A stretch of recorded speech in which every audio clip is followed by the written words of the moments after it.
ஏமாத்துறவங்க சில நேரங்கள்ல நல்லா இருப்பாங்க. ஆனா அவங்களுக்கு ஒன்றும் புரியவே புரியாது. அவங்க தகுதியையும் தாண்டி நாம போய் அவங்கள நம்பினது.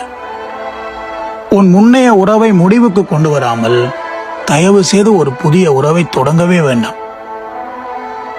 இதுதான் சரியானதுன்னு முடிவெடுக்காம நீ எதை செய்தாலும் நீ உன்னை அறியாமல் ஒரு தப்பு பண்ணிட்டு இருக்கிறன்னு தான் அர்த்தம். எல்லா உண்மைகளையும் கேள்வி கேட்க ஒரு பொய் போதும். ஆனா பொய்களை பாதுகாக்கிறவங்களால ஒருபோதும் ஏமாற்றதை நிறுத்தவே முடியாது.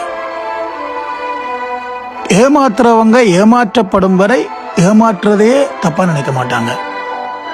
ஏமாற்றுறது தப்புன்னு உணராதவங்க கிட்ட எப்போதும் அதுக்கு ஒரு நியாயம் வச்சுட்டு இருப்பாங்க. வாக்குறுதிகள் பொய்களை விட மோசமானது. ஏன்னா அவங்க நம்ப வைக்காம நம்பிக்கையை வைக்கிறாங்க. உண்மை வேதனையை கொடுத்தாலும் உண்மையானவங்க எப்போதும் நேர்மையா தான் இருப்பாங்க. உனக்காக எதையும் செய்ய தயாராக இருக்கும் ஒருவரை நீ ஏமாற்றினால் உண்மையான விசுவாசத்திலிருந்து நீ உன்னை ஏமாற்றிக் கொள்கிறாய். பொய்களைத்தான் நீ இதுவரை நம்பினாய் என்று புரிந்து கொண்டால் தயவு செய்து மன்னிப்பு கொடுக்காதே.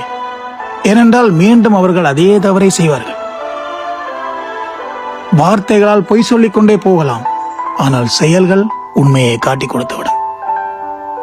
ஒரு நல்லவரை நீ ஏமாற்றினால் கெட்டவர்கள் கூடவே வாழ்வதற்கு கர்மா அவர்களுக்கு ஒரு வாய்ப்பு கொடுக்கும். ஏன் தெரியுமா? எல்லாவற்றையும் விட துரோகம் ஆழமாக வலிக்கிறது. யாரோ ஒருவரை சந்தோஷப்படுத்துவதற்காக அவர்கள் நம்மை ஏமாற்றுகிறார்கள். ரொம்ப நன்றி.